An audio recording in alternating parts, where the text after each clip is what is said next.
우리가 누구입니까? 문재인 좌파 독재 정권에 맞서 최전방에서 목숨 걸고 싸운 진짜 자유 대한민국 수호정당입니다.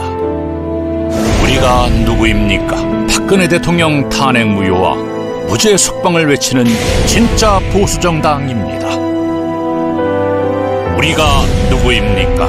박근혜 대통령 탄핵에 맞서 지난 3년 동안 쉬지 않고 태극기를 들어온 진짜 투사입니다. 박근혜 대통령을 구해야 대한민국이 삽니다. 국민의 힘, 애국의 힘, 태극기의 힘으로 대한민국을 살리고 자유민주주의와 시장경제를 지켜주십시오. 우리에게 힘을 실어주십시오. 우리 공화당이 태극기입니다. 시작하겠습니다. 예. 안녕하십니까.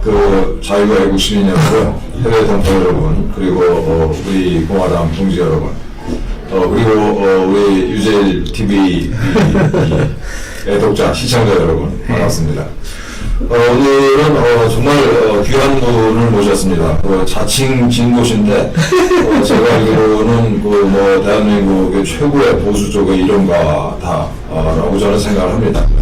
그래서 오늘 유재일 선생님 대표님 모셨습니다. 반갑습니다. 네, 안녕하세요. 유재일입니다. 예. 이게 이 새로운 시스템을 이렇게 설치하고 처음 하는 방송이라 다소 실수가 좀 있었습니다. 죄송합니다. 네. 다시 말씀드립니다만은 이 자칭 진보 시지만 제가 보기에는 대한민국 최고의 보수 이론가 유재일 대표님을 모시고 오늘 우리 공화당에 대해서 좀 이게 쓴소리를 청해서 듣도록 하겠습니다. 우리가 대한민국 최고의 그리고 사실은 유일한 애국 정당이다. 또 강력한 조직력, 단결력을 자랑한다 이런 이 자평을 우리끼리는 하고 있는데.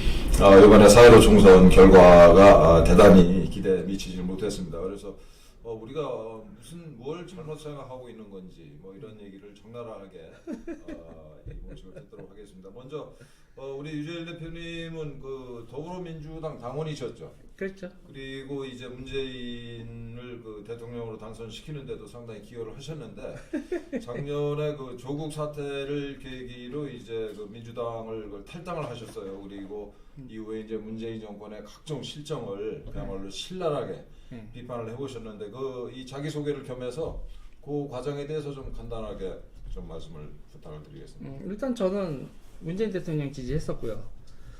그러니까 지금 노무현 대통령 당연히 지지했었고, 근데 이제 노무현 대통령 때하고 지금 문재인 정부하고 다른 게 여러 가지가 있는데, 이제 전 우파분들한테 제가 지금도 노무현 대통령 좀 옹호를 하는 게 있어요. 그래서 노무현 대통령이 언제 반미했냐? 안 했죠. 반미 안 했어요. 반미하면 어떠냐 이런 말씀만 하시고. 네, 반미하면 어떠냐고 얘기만 했지. 이라크 파병했죠. 예. 이라크 파병할 때 우파가 난리를 쳤습니까? 진보가 난리를 쳤어요. 네, 진보가 난리를 쳤죠. 그러니까 노무현 대통령을 무너뜨렸던 건 진보였어요. 예. 그러니까 진보 세력에서 자칭 민족 해방 세력들. 그래서 저는 노무현 대통령 때부터 시작해서 계속 이 친노적 성향하면서 이제 주사파나 민족 해방하고는 이제 거리를 둬야 된다. 그 입장이었거든요. 그때 노무현 정권 시절부터. 노무현 정권이니까 학교 어렸을 때부터 그랬어요. 그냥 주사파 보기를 또라이 보듯 했으니까 저 미친 새끼들 때문에 진보가 안 된다고. 그러니까 지금 여러분들은 지금 누구 때문에 보수가 안 된다 이런 얘기를 하시잖아요. 그러니까 저는 이제 진보가 계속 빌빌거리던 시절에 진보 지지자고 그러면서 이제 저 주사파 미친놈들이 나라 말아먹을 거야. 그 얘기를 맨날 했었던 거고, 노무현 대통령 때 난리 났었던 사건들 하나씩 보면 이라크 파병 때 난리 쳤죠.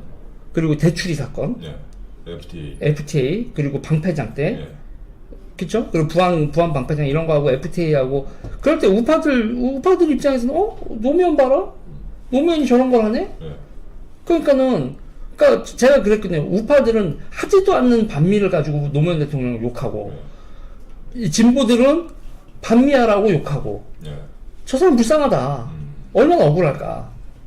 그러고 이제 제가 특히 그러면서 그 세력이, 그러니까 민족 해방 세력이 들들 볶아서 결국은 노무현이 저렇게 망하는 거다. 거기다가 열린우리당에 있는 기회주의자들, 시민 세력들이라고 해놓고서 결국은 다 정부 예산에 모여서 한 자리씩 하려고 하는 그 기회주의자들 때문에 저것들 망한 거다. 그리고 노무현 대통령이 돌아가신 다음에 시민 세력들 막 모이게 한 다음에 그런 과정에서 저는 그런 시종일관 그런 입장이었어요. 저 페미니스트들, 저 주사파들, 쟤들이 이 정권을 다 잡아먹으려고 할 텐데 절대로 쟤들한테 너무 많은 걸 주면 나라도 망하고 이 정권도 망한다. 라고 했는데 문재인 대통령은 지금 하는 거를 보면 저랑은 생각이 많이 달랐던 거예요. 지금은 진보 세력 중에서 문재인 정권의 조국 사태가 나도 아무런 비판의 목소리가 나오지 않잖아요. 저쪽 시민사회에서. 아무런 이유는 간단해요. 매수한 거야, 매수. 매수. 그러니까 사업권, 사회적 기업,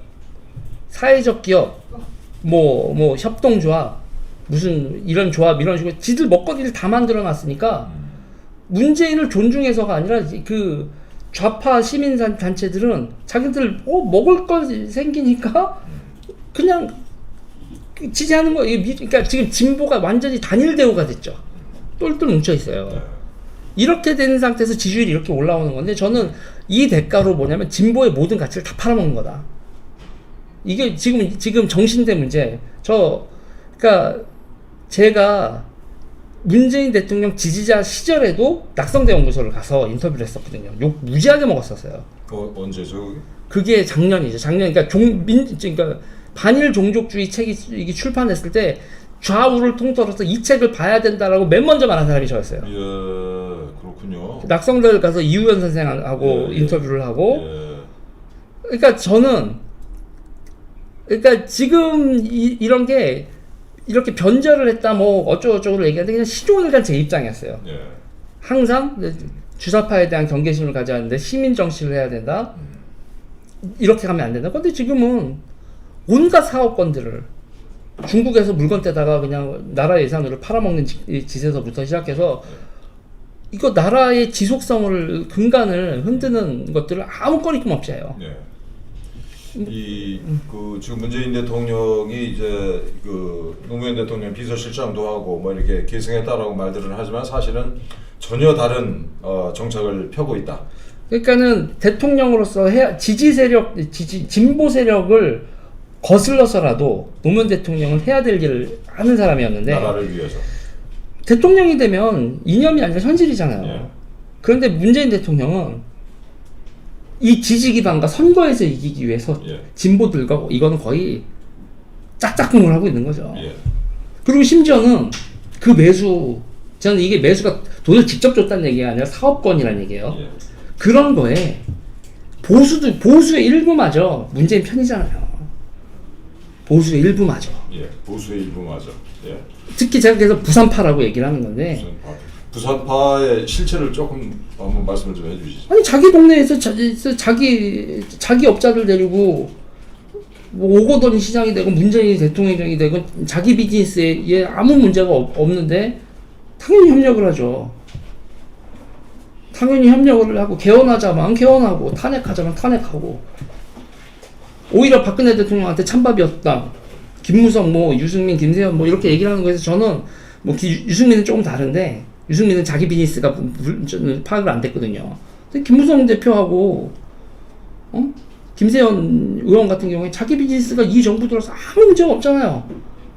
그리고 지역에 가서도 줄 서 있는 업자들을 흔들어 놓기를 해. 뭐를 해요. 그래서 저는 보면 이거는 문재인 정부에 맞서는 의미 있는 정치 세력이 덩어리가 없다. 그리고 그거에 있어서는 문재인 대통령은 진보 세력 일반 그리고 보수 세력의 주요 몇 세력을 내가 대통령 하는데 불만 있어? 아니 불만 없어. 오히려 보수에 누가 대통령 하는 게 더 너희들한테 불편하지 않겠니? 그렇긴 하지. 박근혜 대통령이 대통령 할 때하고 문재인 대통령이 대통령 할 때하고 자기네들이 훨씬 불편하게 적은 사람들. 부산파가. 그렇죠. 예. 이 관련된 질문인데 우리가 보기에 뭐 이게 제 표현으로는 이제 상식적인 국민들이 보기에는 이 문재인 정부는 온갖 폐악질을 다 저질렀는데 도 불구하고 그 여론조사하면 지지율이 뭐 70%를 이렇게 오르내리거든요. 이게 이 수치를 보면서 저뿐만 아니라 많은 사람들이 뭐라고 할까요? 이건 당혹스럽다. 예, 어처구니가 없는 거예요. 이걸 어떻게 해석을 해야 되냐 이 현상을. 제가 좀 전에 말한 거예요. 세력을 다 모았잖아요. 세력을 싹 모았잖아요. 유의미한 정치세력, 시민사회, 그리고 뭐 언론도 지금 뭐 조중동도 이 정부가 길게 갈 것 같은데 이 정부랑 좋게 가지. 보수 독자들의 비위만 맞춰주는 거지. 머릿속 계산으로는 이 정부랑 좋게 가자라는 계산들을 벌써 다 때려 박았는데. 조중동이. 그리고 지금 자본에 있어서도 대기업들도 이 정부랑 그냥 그래 지금 우파가 저런 것 같은데 이 정부랑 같이 가자라는 입장인 거고, 아니 기업도 노조도 그리고 금융 세력은 지금 같이 사기치는 거 규모를 보면 완전히 같은 덩어리 아닌 거예요. 덩어리인 거잖아요. 그러니까 상식과 상관없이 정치는 세력으로 하는 건데 그 세력을 다 긁어 모았다고요.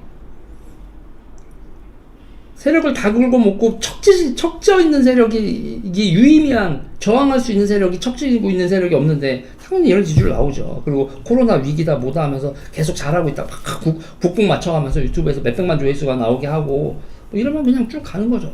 근데 이런 식으로 하면은 이 경제가 더군다나 오늘 조금 아까 뉴스를 보니까 그 5월 1일부터 10일까지 그 수출액이 전년 동기 대비 거의 반으로 줄었다고 그래요. 전 세계적인 현상이죠. 예, 그것뿐만 아니고 이제 안으로는 소위 이제 소주성이라는 것 때문에 네. 그렇잖아도 이 코로나 사태 이전에도 이제 경제가 무너져 내리고 있었고, 그래서 이게 얼마나 국민들한테 퍼주기 지금 이렇게 하고 있고. 그럼 제가 역으로 질문을 할게요. 네. 우리 공화당이 집권을 하면 그거랑 다른 모습을 보여주십니까? 우리 공화당은 그 최근에 이제 경제 위기에 대해서 이런 솔루션을 내놓은 게 있어요. 첫째는 그 이번 위기가 그야말로 이 지난번에 뭐 이렇게 IMF 때보다 그걸 능가하는 위기가 될 것 같으니 네. 그 한미일 비상 경제 협의체라도 구성을 하자. 첫째. 그러니까 저는 이 질문을 드린 게 예. 당연히 우리 공화당에 와서 질문 드렸으니까 우리 공화당은 얘네보다 잘할 거다라고 당연히 얘기를 하실 거란 말이에요. 예. 그럼 미통당은 잘할 것 같으세요? 미통당이 지금 집권 세력보다 더 나을 것 같으세요? 아니 저는 그렇게 생각 안 해요. 그게 문제인 거예요. 왜 그게 문제? 실제로 저희들은 그러니까, 지난 선거 과정에서 네. 그 문재인 정부가 이 무슨 뭐 이 재난 극복 뭐 이 지원금인지 뭔지 돈을 나눠주겠다고 했을 때 황교안은 그거보다 더블 주겠다고 그랬잖아요. 그러니까 제가 말씀드린 건 뭐냐면요. 그게 문제라는 게 뭐냐면 결국은 국민들도 그렇게 생각하기 때문에 보수를 안 찍는 거예요. 우리 미통당은 절대 얘들보다 나을 수가 없다. 그러니까 지금 우리 공화당에서도 미통당이나 집권 세력이나 이렇게 얘기를 하시잖아요. 네. 그러니 문재인 세력 지지가 70%가 넘는 거라고요. 아니 그래 우리 입장에서 미통당에 대한 뭐 이런 과거의 섭섭함 때문이 아니고 예. 이 냉정하게 봤을 때 미통당한테 나라를 맡겨서 제대로 되겠나라는 깊은 의구심이 있어요. 그리고 그러면 그 다음에 딱 뭐냐 그렇게 생각을 하신다면 지금 우리 공화당이 보수의 주도권은 미통당이 잡고 있지 우리 공화당은 이번 선거 결과로 봐도 또 완전히 밀리잖아요. 예. 이러니 보수 세력이 안 되는 거라고요. 이 집권 세력한테. 진짜 참 어려운 문제인데 그 얘기는 조금 이따 다시 하기로 네. 하고, 우리 대표님은 그 미래 대한 행동이라는 시민단체 그 네. 사무처장도 같이 겸임하고 계시죠. 그쵸. 그 단체는 어떤 단체입니까? 일단은 진보 사람들이죠. 다 진보 사람들인데 이거 나라 망하겠다. 문재인한테 맡겼다가. 그리고 솔직히 뭐 김경률 회계사도 있고 저희 이대순 대표도 그렇고 여기서 진보에서 난다긴다는 수뇌부였던 사람들 아니에요. 네. 자기 밑에 사람들을 지금 명함 새로 파오면 뭐 무슨 명함 파오고 하는 거 해서 쭉 보면 지금 이 나라 꼬라지 어떻게 돌아가는지 보이니까, 거기다가 조국 사태 벌어지고 나서 이들의 그 파렴치함이라든지 돈 헤쳐먹는 거라든지 기가 막힌데 그거에 대해서 대한민국에 저항할 수 있는 세력이 없다는 거 아니에요. 네. 그걸 가지고 얘네들이 이런 문제가 있어라고 언론에 해줘도 언론은 지금 요새 취재하곤 하는데 미통당은 전혀 관심도 없고 한통속인지 뭔지 왠지는 모르겠으나 그러고 그러다가 이제 우리는 이대로는 안 되겠다 그러고 이제 좌우의 뭐 논리가 아니라 나라 무너지지 않으려면 지금 이 상태에서 몇십 년만 이대로 더 가면 노인만 드글드글하고 젊은 사람 없고 국가 재정은 감당을 할 수 없고 그럼 나라 망하는 거죠. 산업 다 무너지고. 그러니까 이거에 대해서는 지금 브레이크를 걸고 나라를 완전히 개조해야 된다. 그런 문제의식을 가지고 만들어진 과거 이제 진보 진영의 그러면서 저는 그걸 뭐냐면은 우리가 진보성을 포기할 건 없다. 나라 무너지겠다고 생각하는 우파하고 나라 무너지겠다고 생각하는 좌파가 다른 사람들이 아니라는 거예요. 그러니까 그런 걱정을 안 하는 게 미통당이나 민주당은 지들 헤쳐먹기 바쁘고 지들이 주류라서 나라 무너지는 걱정을 안 하거든요. 정치 주류 세력이. 그렇다고 하면 누구라도 만나서 이게 여기서도 사람들이 하도 뭐 거기를 왜 만나냐, 뭐 태극기를 왜 만나냐, 우리 공화당을 왜 나가냐 그러지만 지금 상황은 만나서 얘기하면서 설득을 하고 메시지를 만들고 그리고 정치 투쟁을 위한 대중들을 훈련을 시켜야 될 단계지. 지금 큰일 나게 생겼다. 지금 주류 정치 세력한테만 계속 맡겼다는. 맞습니다. 저희는 그런 단체죠. 지금 우리 공화당도 똑같은 생각을 하고 있어요. 이대로 하다가는 진짜 우리 노후가 불안한 건 물론이고 우리 자식들이 정말 비참하게 살 것 같다라는 걱정 때문에 뭐 이런저런 고민도 하고 또 우리 대표님도 모셨는데 최근에 그 뜨거운 이슈로 떠오르는 게 이제 그 위안부 문제인데 우선 위안부의 진실이 뭔지 이게 과연 귀향이라는 영화 포스터 보니까 그 일본군 그 헌병인지 뭐 경찰인지 이런 애들이 우리 이 젊은 여성을 강제로 납치하듯이 서너 명이 둘러싸고. 저 거짓말이죠. 우리 국민들이 다 이렇게 알고 있잖아요. 이 길에서 이렇게 일하는 젊은 여성을 이렇게 납치했다 이렇게. 말도 안 되는 거짓말을 하고 있는 거죠. 말도 안 되는 거짓말을 하고 있는 건데 그걸 다 믿고 앉아 있어야지. 이게 한심한. 그리고 이거에 대해서 거짓말이라고 하면 사람 째려 죽이려고. 친일파라고. 그래서 제가 그랬어요. 아니 그냥 할머니들이 써놓은 수기를 봐. 이렇게 잡혀간 사람 있나. 어떻게 수기에는 뭐라고? 주로 취업 사기죠. 취업 사기. 주로 취업 사기고 아버지가 팔아먹고, 빚지고 그 선불로 땡겨주고 그 빚 갚음 그리고 그 빚 다 갚으면 집으로 오신 분들도 있어요. 참 어떤 할머니는 돈을 많이 벌어가지고 집으로 송금해서 뭐 집을 몇 채 샀다 이런 수기를 남긴 분도 있다고 들었는데. 그런 건 이제 사람들이 그런 거는 이제 무조건 불쌍한 사람들만 남기려고 하는데, 그러니까 전체적인 모습은 제가 뭐냐면 위안부 할머니 중에서 피해자가 있는 거예요. 그리고 여기서 위안부 전체적인 모습 얘기할 때 일본인 위안부나 중국인 위안부나 대만인 위안부도 있었다. 일본인 위안부도 있었어요? 당연하죠. 일본 여성인데 위안부 했던. 일본 사람들이 우리는 한국 군인이 우리가 위안부를 만약에 일본 애들 입장에서 일본 위안부를 하면서 일본 여자는 안 돼, 딴 나라 이런 식으로 했을 거라고 생각하는 것 자체가 황당한 거예요. 그런 생각들을 하죠, 그런데. 그러니까 실체가 그렇지도 않고 일본 여성이 제일 많았고 일본 여성이 40% 정도 되고 중국 여성도 그러니까 우리 전체 위안부 중에서 우리나라 사람들이 한 20% 정도 그것도 다 정확히 뽑아내면 또 연구하는 분들이 얘기를 하시겠지만 그 정도밖에 안 됐어요. 그리고 중국인데 중국 현지에 있는 건데 중국 현지 여성들 중에서 하고 그러지 여기서부터 거기까지 조선 반도에서 거기까지 일본 중국 전선까지 그거를 파견하는 방향으로 그게 주류였다고 생각을 하는 것 자체가 그러니까 제 얘기는 그 전체적인 모습 속에서 그리고 빚을 지고 가서 돈을 갖고 전표를 받고 해서 돈을 받고 하는 모습도 있는 거고 그 중에서 걔네들한테 폭력을 당하고 그리고 심하게 피해를 당한 피해자가 있는 거죠. 전체 위안부 중에서 피해자가 있는 거를 그 위안부 피해자를 마치 위안부 모든 거의 전체인 거로 그리고 사실관계도 기본적인 것도 막 틀리고. 그러니까 정대협이란 말 자체도 정신대 대책협의회란 말이에요. 정신대 문제 대책협의회인데 정신대는 징용이지 위안부가 아니란 말이에요. 정신대로 갔던 분들은 뭐 어떤 일을 했어요? 아니 요번에 광주에서 그 미쯔비시나 이런 거 했는데 말 그대로 공장이나 그런 데서 징용, 노동 징집 그거하고 위안부하고는 다른 건데 그것도 구분을 못했고. 그러니까는 22만 명 얘기가 나왔던 거예요. 우리 정신대가 위안부인 줄 알고 있는데. 아니라니까요.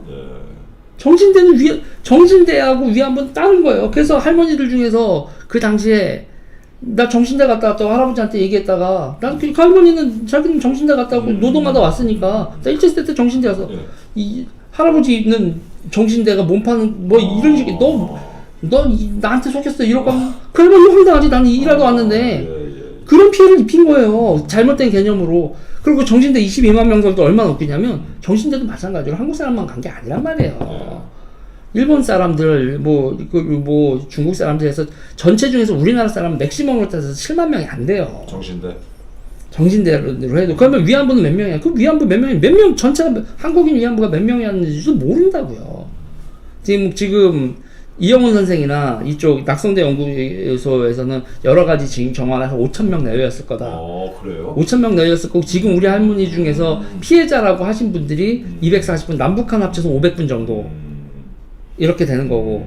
그러니까 이런 걸 있는 거 있잖아요. 그러니까 피해자가 있는 걸 가지고 그 피해자를 그거를 이제 각색을 하고.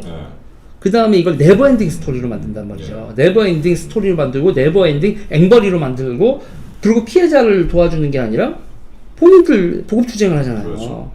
이번에 이게 페이스북에서 봤는데 이 사람 정대협인가요? 정대협 그 사무실 있는 건물 보니까 그야말로 저택이 돼요.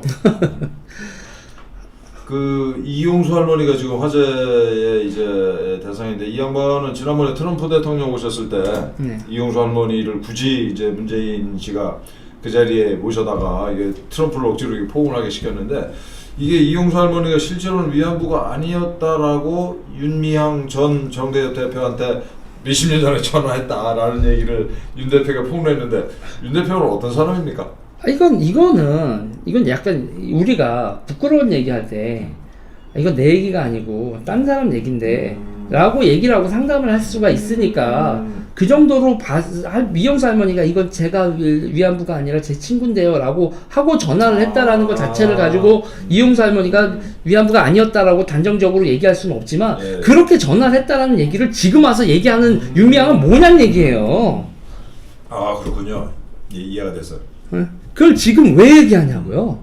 윤미향 대표는 뭐 이렇게 해가지고 딸내미 미국 유학도 보내고 윤미향 대표 남편이 김상석 씨죠. 간첩질 하다가 유죄 판결 받았다는. 네, 그래서 일부 무죄 나오고 대법까지 가고 남매 간첩단 사건. 그리고 요새는 또 뭐 대학들에다가 했다는 뭐 수원신문 대표고 하신데 민혁당 사건, 민혁당이죠. 민족혁명당, 민혁당, 이석기랑 같이 뭐 그런 거 활동했어. 뭐 그런 분인 거죠. 저는 이제 이게 정신의 문제, 일본 위안부 문제에 관련해서 국내외적으로 중국 공산당이나 이제 북한 측의 공작이 상당히 이 개입을 했다라고 확신을 하고 있어요. 미국에도 다이앤 페인스타인이라는 현직 상원의원 보좌를 하던 중국계 미국인 그 친구가 중국 간첩 혐의가 이제 보도가 되기 시작하면서 보좌관직을 사임을 하고 무슨 이 재단법인을 만들었는데 샌프란시스코에서 만든 재단법인인데 걔네들이 하는 유일한 일이 우리 대한민국의 위안부 문제를 국제 이슈화하는 거예요. 그래서 더 웃긴 건 뭐냐면 제가 그거 관련돼서도 약간 첨언을 드리면 중국 니네도 위안부 있었는데 왜 니네는 니네 위안부는 냅두고 왜 우리 위안부 가지고 그래? 이건 걔네들이 위안부 문제를 이슈화시키려고 하는 게 아니라 한일 관계를 이간질시키는 게 목적이죠. 그렇게 위안부 문제에서 인권인식이 있으면 일본군 위안부였던 중국인 걔네들은 중국에서 그걸 철저히 얘기 안 하거든요. 자기네들이 치부라고 생각을 하고 그리고 그걸 지금 와서 얘기할 필요 없다. 왜냐면 중국은 물건을 일본하고 미국에다 갖다 파는 거니까. 그래서 이게 간단한 거잖아요. 우리가 중국한테 흑자를 해서 중간재를 하면 최종 완성물로 중국이 일본하고 미국한테 팔아서 일본과 미국의 물가를 낮게 유지시켜주는 역할을 하는 게 이제 국제 분업 구조니까 중국 입장에서는 일본하고 트러블을 만들 이유가 없죠. 그거보다 훨씬 더 많은 돈을 벌어오는데. 이 자유무역 질서를 흐트러뜨리지 않는다는 거면은 그게 이익 볼 게 없다는 걸 중국 공산당은 아는데 문재인 정부 모르는 거죠. 저는 알면서 이 한일 관계 나와서 한미일 관계를 깨뜨리려고 이제 이 짓을 일부러 이제 쳐주고 있다 이렇게 보고 있는데 저는 이 사람들이 이게 위선자들이라는 걸 적나라하게 드러내는 게 지금 북한 탈북 여성들이 중국에서 그야말로 노예 생활을 하고 있는 사람들이 얼마인지도 모르잖아요. 그렇죠. 그 문제에 대해서는 이것들이 이런 말을 안 하면서 이 70년, 80년 전에 있었던 일을 가지고 이렇게 길길이 날뛰는 건 민족 감정을 자극하고 이걸 네버 엔딩 스토리로 만든 예. 게 딱 세팅이 됐잖아요. 예. 그러니까 우리나라 사람들이 선전선동에 이렇게 약한 거예요. 참 답답한 노릇이네. 지금 그러니까 저는 지금 이게 전 위안부 문제에 있어서는 그냥 종지부를 찍어야 되는 문제라는 거예요. 일본에 사과 받고 예. 돈 받고 일본이 사과 안 한 것도 아니고, 응? 수십 번 했어요. 거기서도 그렇게 했는데 그걸 다 숨기면서 사과 안 했다라고 얘기를 하면서 그러니까 네버엔딩 스토리로 발전하는 이렇게 가는 거를 왜 이거에 놀아나냐는 얘기죠. 그리고 제 사람들 할머니들 용돈도 안 줬을걸요? 예, 우리 언론이 진짜 참 한심한 사람들이 기자를 하고 있는데 말씀 미래 대한행동 우리 처장님으로 활약하시는 미래 대한행동에서 바로 오늘 성명을 냈는데 이용수 위안부 피해자의 폭로에 대해 정의 기억 연대는 진실을 밝혀라라는 성명을 발표했는데 간단히 어떤 내용이죠 이게? 말 그대로죠. 진실을 밝혀라. 그러니까 할머니가 얘기를 했는데 일단 진실을 밝히는 거에서 무엇보다 돈 문제 얘기 나왔으니까 영수증 까라. 예. 영수증 까고 저는 이렇게 했어요. 할머니들한테 매달 며칠에 얼마씩 용돈 드렸냐. 현찰로 드렸다 이렇게 나오지 않을까? 그래도 장부라도 있어야죠. 예. 이게 물어보는 거거든요. 결론은 내지 않았어요. 물어보는 거죠. 저들을 대답 못할 거라고 봐요. 저도 그렇게 추측을 하고 있어요. 그러니까 그냥 그들의 명산에서 보면 예. 할머니들 거기서 일본에 돈 준 거 돌려주고 대신 이렇게 했었던 8억 얼마나 하고 그걸 빼놓으면 생존자가 26, 24 이런데 1년에 2,400만 원? 이 정도 드리거든요, 할머니들한테. 예. 그럼 한 사람들 나누면 100만 원이에요. 그럼 한 달에 10만 원씩 드렸다는 거예요. 그거밖에 안 드렸어요. 정부 지원금, 정부 예산하고 후원금이 얼마인지 몇십억 단위인데 할머니들한테 한 달에 10만 원씩 줬다고? 이야, 진짜 이건 진짜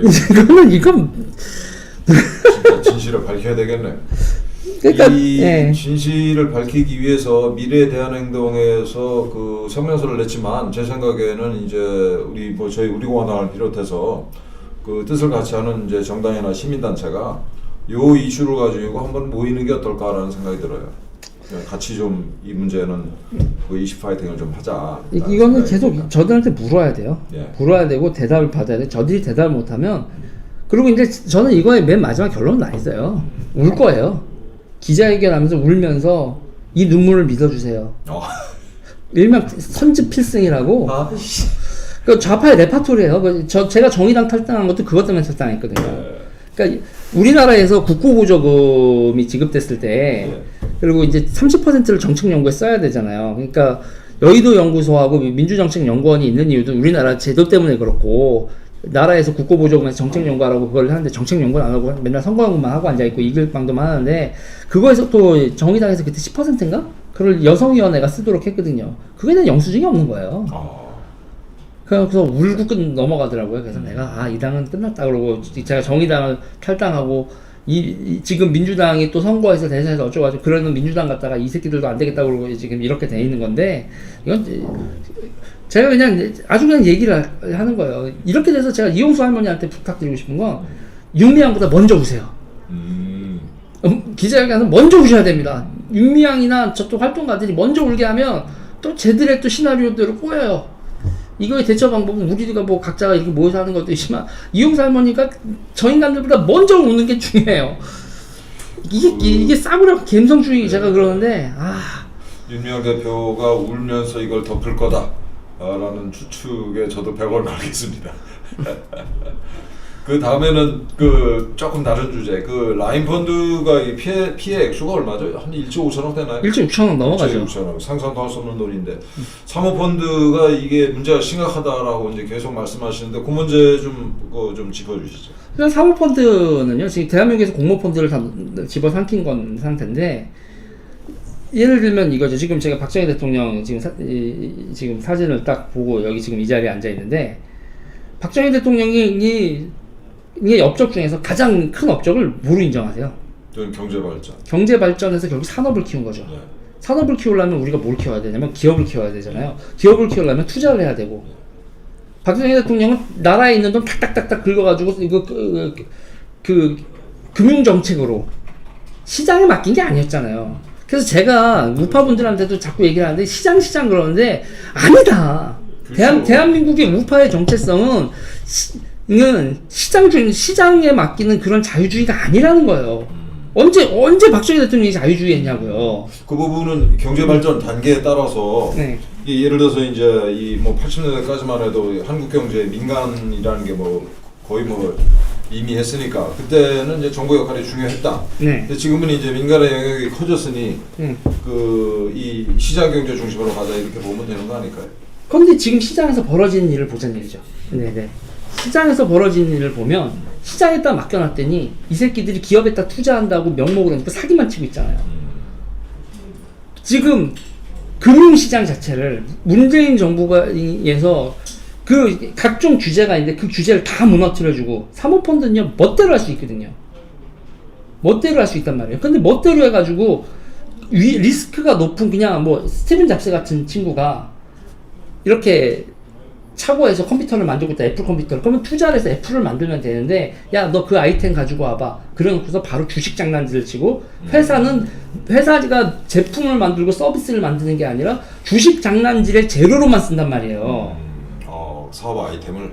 그러니까는 결국은 매출이 나오고 회사가 그런 기업으로 성장을 해야 고용도 생기고 나라의 경제도 성장을 하는데 이 새끼들이 이렇게 장난질을 치니까 기업이 안 크니까 고용도 안 생기고 나라의 경제가 뿌리부터 흔들리는데 그러니까 저는 얘기하는 거예요. 자유시장이라고 했을 때 그 자유시장의 선구조로 나왔을 때 자본들이 정부의 개입이 없을 때 자본이 기업을 키우고 뭐 기업들도 막 해서 지금 뭐 이런 거 보면 지금 여기 각종 어플리케이션 같은 경우도 틱톡 같은 중국세가 지금 난리를 치는데 우리나라는 지금 싹 죽었어요. 싸이월드가 페이스북이 못 됐다고요. 네. 그러니까 새로 나오는 그 몇십 조짜리 기업들 다 우리가 가능성이 있었던 모든 기업들이 다 죽었어요.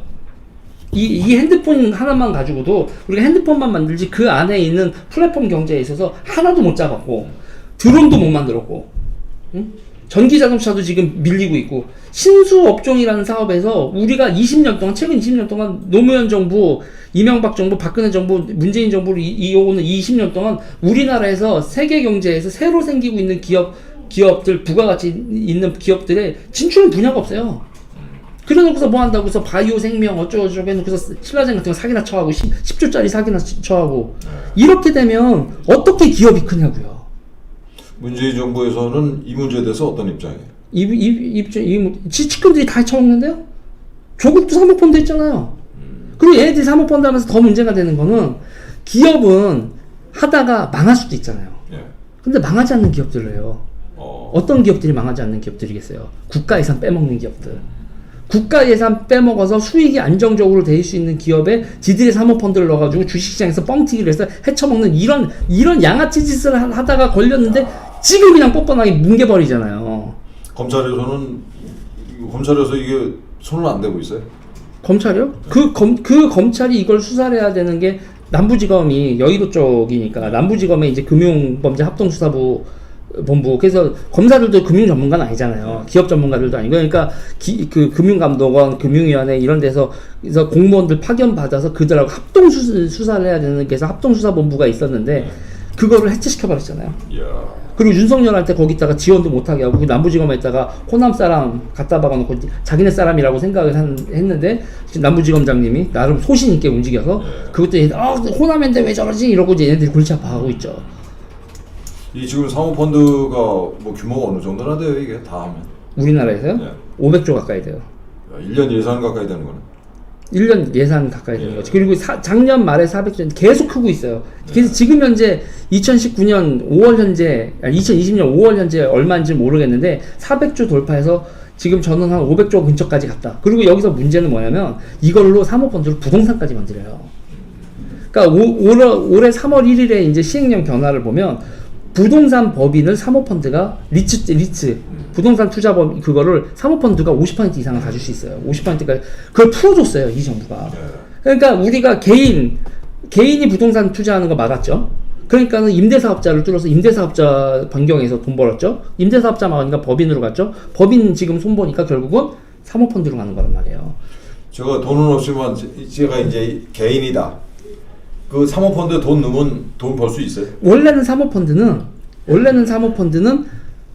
개인들은 못 하는 거. 그러니까 조그만 개인들은 못. 그러니까 규제가 기본적인 규제가 뭐냐면 49명을 넘으면 안 돼요. 그리고 한 사람이 넣는 돈이 5억 이상. 하한선이 5억이었어요. 그러니까 그게 안 되면, 그러니까 리스크가 높은 투자인 대신에 부자인 사람들이 과감하게 투자할 수 있게 한다. 스티븐 잡스나 뭐 유젤 같은 나 뭐 주변에서 이렇게 있는데 저는 똘똘하고 그냥 가치를 믿어보고 한번 넌 날릴 생각하고 한번 투자해서 몇만 배 대박을 터뜨려 보자. 그게 사모펀드군요. 원래 사모펀드의 그런 성격이 있어서 5억 이상을 투자할 수 있고 자산가들만 하라는 거죠. 그래 대신 규제는 적게 해준다. 금융에 있어서는 이래라 저래라 별의별 게 있는데 그 규제는 적게 해준 대신 그렇게 했는데 그거를 박근혜 대통령 때 1억으로 낮춰주고 근데 이 문재인 정부에서 사실상 그걸 없애버리는 게 그러면 보면 49명이잖아요. 그런데 49명인데 우리가 이렇게 몇만 원씩 해서 1000명이 모여서 1억을 만들어요. 그래서 그렇게 들어가면 그 몇천 명 단위 그거를 하나로 쳐주는 거예요. 그러면 무슨 사모펀드예요? 사실 공모펀드랑 의미가 없어지잖아요. 그러니까 그렇게 되면서 공모펀드가 싸그리 없어지고 공모펀드가 사모펀드로 다 흡수가 되는 거예요. 규제가 없으니까. 그러니까 공모펀드가 사모펀드 1인으로도 들어갈 수 있게 돼주고. 그러니까 사실상 모든 금융에 있어서의 규제를 없애버린 거죠. 그래놓고서 얘네들이 하는 게 그렇게 회사에서 투자를 했잖아요. 그 투자를 한 돈으로 맨 마지막에 가서 보면 횡령을 하고 사라진다는 거예요. 그러니까 이 사모펀드 지금 라인 같은 경우에 하다가 경악을 하는 게 1조 얼마가 투자가 됐는데 고용을 몇 명을 하는 줄 아세요? 7명을 해요. 7명을. 그래요. 고용 유발 효과가 7명이라는 거예요. 말이 되냐고요. 이거를 문재인 정부에서 이거를 가지고 돈을 번다. 그리고 지금 라임 같은, 그러니까 조국 같은 경우에는 그러니까 지금 여러 가지 이슈가 지금 뭉개져서 딱딱 부러지게 얘기는 안 하고 있지만 이렇게 되면 가장 큰 문제점은 기업이 못 커요. 이거는 수전노란 말이에요. 수전노. 이 새끼들은 투자자가 아니라 수전노예요. 그냥 돈만 빼먹으려고 하는 새끼들이고 피해자들 만들고. 응? 사람들 여기서 그리고 이 사모펀드에 투자하는 자금 자체가 노자금을 사기를 치면 그 사기당한 사람들 어쩌라고? 자살하는 사람 속출하겠네. 속출하죠. 그 악랄한 짓을 하는데 그거에 대해서 무책임한 거예요. 그러면 그러니까 제가 지금 그런데 이런 문재인 정부가 이런 문제를 만들었고 시장에 있는 세력들이 이렇게 개판을 치고 있는데 보수 분들이 시장에 맡긴다는 얘기를 하면 그러면 저 같은 인간을 봤을 때 뭔 귀신 치나리 까먹는 소리야. 이건 국가주의적으로 접근을 해야죠. 그렇죠. 국가주의로 접근해서 이 시장 세력들을 전부 다 혼내고 기업을 성장시키는 걸 제가 물어보는 거예요. 박정희 대통령이 그 시대에 대한민국에 있었던 돈 있는 인간들이 박정희 대통령 같이 안 했으면 과연 돈을 모아서 기업을 키웠을까? 아니면 지금 지들 하던 대로 했을까? 위험한 일을 안 하고 우리나라에 중공업이 어디 있고 자동차 산업이 어디 있고 제철소가 어디 있었겠냐고요.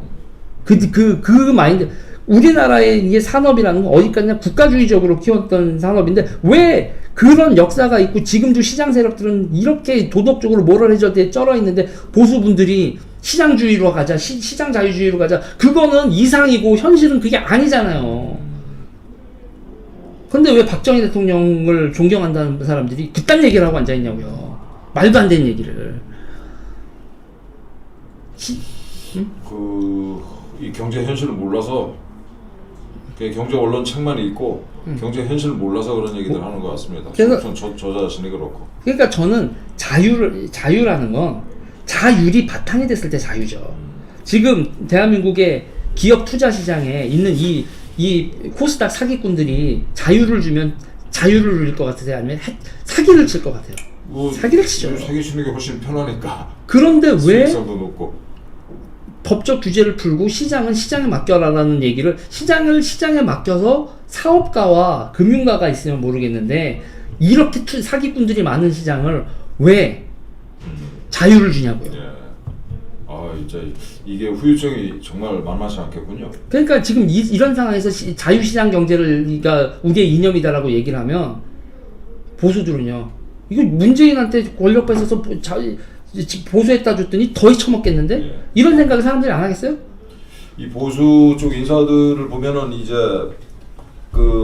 이 재계에 계시다가 오신 분들은 별로 없는 것 같고, 공무원 출신이나 이게 법조인 출신, 그 다음에 언론인 출신들, 이게 경제 현실은 잘 모르죠. 경제 원론은 아는데. 그러니까 저는 우리 공화당한테 부탁드리고 싶은 건 그거예요. 차라리 대한민국 보수에서 우리 공화당이면, 우리 공화당 같은 상황이면 박정희 대통령처럼 국가주의를 내세우라 이거예요. 국가주의를. 예.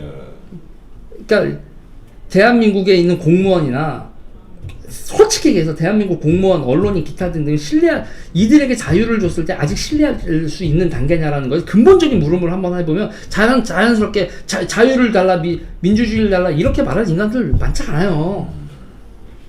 이 나라 버리고 그리고 지금 나라에서 여러분 우리나라의 자산가들이 얼마나 많이 지금 미국으로 이주를 하고 있는데요. 돈을 들고 상속세가 싫어서. 예. 저 주변에도 보면은 가능하면 좀 이민을 가고 싶다는 사람들이 많아요. 돈 있는 사람들이 미국에 투자 이민하는 게 1년에 5만 명이 넘고 누적이 지금 몇 년 사이에 50만 명이 넘어요. 그리고 그들이 가지고 있는 돈에 대해서 통계도 없어요. 예. 빠져나간 돈. 저는 그래서 그 사람들 비난하는 차원이 아니라 상속세를 없애자. 상속세를 폐지하자.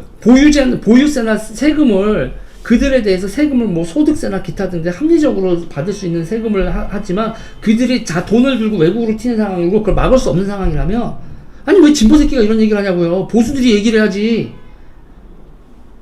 이게 제 생각에는 우리 유 대표님 진보가 아니라 보수라니까요. 그러니까 지금 제 얘기는 뭐냐면 현실성 없으면 일단 현상유지라도 해야 된다는 얘기예요. 제가 말하는 이게 뭐냐면 저는 진보 정책을 원해요. 더 부가 많이 더 분배되길 바라고 하는데 그거는 이상일 뿐이고 현실에 있어서는 일단 현상 유지 먼저라도 해야 된다. 그럼 상속세를 폐지하지 않으면 이렇게 국부에 유출이 되고 사람들이 떠난다면 현상 유지를 하기 위해서라도 일단 보수들이 상속세 이제 없애자고 얘기를 해라. 이 상속세를 없애자라고 얘기했을 때 표는 어떻게 될까요? 저는 충분히 지금 상황에서 설득할 수 있다고 봐요. 소득세나 증여세 같은 부분에 있어서 자본이득세 같은 경우에서 다른 세제를 하더라도, 그러니까 이게 왜 그러냐면 나눠서 내면 그러니까 상속세를 할부로 내면 되잖아요, 사실상. 그리고 죽었을 때는 세금을 내지 않고. 근데 지금 상속세제 자체가 그냥 모아놨다가 한 번에 확 내라는 거잖아요. 그러니까 돈주 있는 사람들 입장에서는 상속하면은 재산의 반 이상이 없어지니까. 네. 그러니까 매년 조금씩 해서 그들의 조세 저항을 낮추고 상속세 같이 한 방에 해서 우리 인생 그렇게 살지 않거든요. 아무리 돈 많은 사람도 그래 내가 상속세 있으니까 매년 쪼개고 이거 세금 낼 돈 하지 이렇게 살지 않아요. 그러니까 이게 조삼모사라니까요. 상속세 100억을 내는 사람이 2억씩 50년을 걸쳐서 내는 건 내요. 근데 한 번에 100억 내라고 하면 안 내는 거지.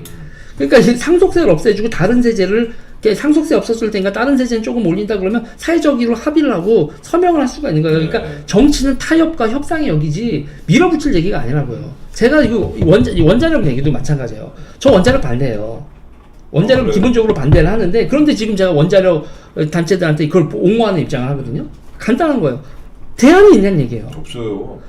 제가 얘기를 해서, 아니 지금 이제 장마 올 텐데 장마 오면 원자력 없애고 태양광 깔았는데 장마 와. 그럼 니네 석탄 발전소 돌려야 되잖아. 네. 가스 발전소 돌리고. 네. 그러면은 환경 오염에 네. 이산화탄소, 지금 이산화탄소 급하다며. 네. 원자력은 이산화탄소 안 나오는데 이산화탄소 급하다는데 태양광 깔았다 비 오고 구름 끼면은 이산화탄소 나오는 공장 발전소 돌리려. 그리고 그 발전소도 맨날 돌려야지 노동자하고 그게 시스템이 되는 거지. 야 오늘은 태양광, 오늘 날씨 밝으니까 태양광, 오늘 날씨 꿉꿉하니까 석탄 떼자. 세상이 그렇게 돌아가지 않는 거 아니에요. 그러면 지금 대체 에너지가 화력 발전이든 뭐가 됐든 꾸준하게 되고 뭐 배터리 기술이 발전을 하던 원자력 발전을 하나를 없애서라도 폐기물이나 이런 위험성을 없애고 그거에 대한 대안으로 안정적으로 전력 생산을 할 수 있는 대안이나 이런 걸 마련해놓고 없애는 거지. 대안이 없는데 이게 대안이라고 우기면서, 그리고 지들 중국산 패널 ESS 장비하고 패널 가져와서 나라 보조금 빼먹고 그래놓고서 그거 다 나중에 쓰레기 만들 그 미친 짓을 하는 건 아니라는 거죠. 저는 원자력에 있어서 현상 유지를 하면서 원자력에 대한 대안을 찾자는 거고, 그리고 원자력 폐기물에 대한 대안도 찾아야 되고, 그리고 뭐 원자력 발전을 더 안전하게는 이런 기술적 발전이라든가, 뭐 핵융합이라든지 장기적인 과제를 뭐 현실적인 답을 찾아가면서 진보적 의제를 하나하나 달성하자는 거지, 현실을 망가뜨리면 이런 식으로 진보적 의제를 내세워서 뭐 해놓고서 다 사기치는 거면 다시는 진보 의제를 얘기할 수가 없어지고 진보 저 새끼들은 미친놈들이다라는 평가를 받게 되는 거잖아요. 그러면 어떻게 다시 이 문재인 정부 이후에 어떻게 진보 의제를 대한민국 진보 의제는 꼭 필요하다고 보거든요. 얘들은 그 차베스 있잖아요. 지금 이제 베네수엘라의 마두로 그 차베스가 3선을 했는데 그 포퓰리즘 해가지고 3선을 했는데 지지율이 지금 문재인 지지율이랑 비슷했습니다. 3번 다. 그거 보고 많이 이제 케이스 스타디를 한 게 아닌가. 그냥 이건요, 정치는 조직화되어 있는 세력들이 하고 대중은 제가 맨날 하는 얘기예요. 이제 제가 대중 욕 많이 했거든요. 솔직히 이제 여기 이제 뭐 애국보수 분들 되게 욕 많이 했어요. 심지어 답답하다. 아주 적나라하게 하면 멍청하다. 이런 얘기했는데 저는 그거에 대해서 대중에 대한 그 비판을 안 하려고요. 진보나 보수나 다 대한민국 사람들. 문제는 그걸 그렇게 몰고 가는 지도자의 문제지. 리더십의 문제다. 리더가 누구냐에 따라서 황건적도 되는 거고 천주병도 되는 거다. 제가 요새 많이 하는 말인데, 훈련을 어떻게 시키고 어떤 편제를 하냐에 따라서 이기는 군대가 지고 지는 군대가 되는 건 리더한테 책임을 물어야 되는 거지. 그 사람들의 지지자들의 성향, 언제나 대중은 파퓰리즘적이고 자기 말 들어달라고 하고 막 윽박 지르고 하는 행동은 되는데, 그걸 어떻게 설득하고 어떤 방향으로 가서 그들을 그 삶을 위로해야 되고, 항상 이 땅에 있는 대중들의 삶을 위로해야 되고 그들의 삶을 개선하기 위해서 답을 내야 되고, 그러면서 그들에게 사기를 치지 말아야죠. 저는 지금 보수분들이 많은 부분들에 있어서 이 사기는 치지 말아야 된다고 생각해요. 문재인 정부 금방 무너진다. 금방 무너뜨릴 수 있다. 금방 무너뜨리려면 금방 무너뜨릴 수 있는 역량을 기르는 게 문제지, 금방 무너진다라는 기우제를 드리는 건 옳은 방법이 아니라는 거예요. 지금은 이 문재인 정부 무너져라 기우제를 드리는 거지, 모아놓은 보수 대중을 적절하게 조직화하고 싸우고 있지 않아요. 고립시키고 있지. 지도자들이 정말 반성을 해야 된다고 봐요. 그 문제, 그 문제로 넘어가기 전에 저 원자력 발전 원전 폐기 쪽으로 이 애들이 가는 이유가 뭔가 제가 개인적으로 무지하게 궁금했었는데, 우리가 가지고 있는 원자력 기술이랑 기술자들을 중국으로 넘기기 위한 거다라는 해석도 있대요, 보니까. 그거는 저는 그렇게 생각은 하지 않고요. 그건 결과적으로 그렇게 될 수 있어요. 근데 얘네들은요, 태양광 비즈니스 할 명분이 필요한 거예요. 태양광 비즈니스 하려고. 예. 그 최근에 그 주동식 제3의 길 대표 저한테 이제 제가 존경하는 선배인데, 이번에 저 미래통합당 후보로 광주에 출마했었지 않습니까? 네. 그분이 총선 끝나고 아주 재밌는 얘기를 하셨어요. 문재인이가 아무리 잘못해도 우파 정당은 그 대안, 아니 그 이전에 비교 대상조차 될 수 없다. 문재인과 조국은 분노의 대상이지만, 그러니까 문재인이나 조국이 잘못하면은 신경질은 나지만, 신경질 나는 그 대상인데, 자유한국당, 오늘날 미래 이 통합당은 공포와 혐오의 대상이다 라는 얘기를 이 미래통합당 후보로 출마했던 주동식 대표가 말씀하셨는데, 이런 이 주장에 대해서 어떻게 생각하세요? 저는요, 자유한국당은 그냥 세습 귀족이에요. 그러니까 자유주의자라고 얘기하기엔, 그러니까 보수가 능력주의라고 얘기했을 때 그 능력주의에 반대되는 말이 뭐겠어요? 세습이에요. 세습이죠, 진짜. 아버지 잘 만난 거. 아버지 잘 만나서 정치하고 지역구 물려가는 사람이 도대체 몇 명이에요? 그러니까 이게 이 정치의 발전 단계에서 왕당파 귀족파를 무너뜨린 능력본위의 기업가들, 부르주아지가 세습을 없앤 거잖아요. 그런데 이분들 부르주아지 세력인지 시민 세력인지 아니면은 그 귀족 세력인지 보면 자유한국당 분들 상당히 귀족 세력이에요. 그 정체성 자체도, 그러니까 어렸을 때 있잖아요. 어렸을 때부터 네 집 동네 프랭카드 걸잖아요. 네 집 아들 뭐 했다, 서울대 갔다, 고시 붙었다, 이렇게 쭉 어렸을 때부터 선거운동 한 거예요. 그렇게. 그래서 이 동네에서는 저 집 아들이 국회의원 하는 거지. 그래서 제가 하는 말이 있어요. 그렇게 커서 국회의원 되고 이 동네 유지들 그리고 그 동네에서 이권 가지고 있는 뭐 건설업자들 뭐 각종 업자들 있잖아요. 업자들 다 그 명절 때 와서 서로 서열 정리하고 그렇게 동네에서 딱 돼 있었던 거. 그리고 얘가 내 아들이야. 그리고 그 유지 중에서 가장 번듯한 아들, 좋은 학교 가고 뭐 고시 붙고 이런 사람이 국회의원 하는 거고, 응? 번듯하지 못한 사람 밀리면 거기서 없지 않은 거고. 그러니까 이런 식의 정치 조직이기 때문에 경상도 밖으로 나오면 무조건 털리는 거예요. 경상도 밖을 나오면 그런 정서 없고. 그러니까 간단하게 얘기하면 어렸을 때 내 자식 누구네 집 무슨 새끼 뭐 했다라고 프랜카드 걸리는 걸 쪽팔려 하는 동네로 나오면, 그런 게 안 걸리는 동네로 나오면 민통당 다 져요. 수도권에서 그래서 지는 거예요. 그런 식의 정서들과 나 초중고 그리고 출세했어. 고시 붙었고 뭐 부장검사하고 뭐 했어? 그 다음 단계로 국회의원 됐어. 그게 지금 이 시대에서 저 좌파들이랑 싸우는데 무슨 도움이 돼요? 그런 인식 구조를 가지고 있는 사람들이니 세상 물정 모르고. 그러니까 지금 야당인데 야인이 아닌 거예요. 그래서 오렌지들이죠. 그러니까 이게 보면 원래 우리가 여당 야당 하는데 옛날에 성이 있고 들이 있잖아요. 들에 있는 사람들이 야당이고 네. 성에 있는 사람들이 여당이란 말이에요. 그런데 지금 들에 있는데 자기가 성 안에 있는 사람들인 줄 아는 거예요. 예. 들에 있으면서 평생 그렇게 살았으니까. 평생 성 안에서 살다가 예. 지금 들판으로 몰려놨는데, 들판에 있으면서 야 나 대접받아야 돼. 나 누구야? 나 유재일이야. 그러니까 여기다가도 집 하나 줘줘.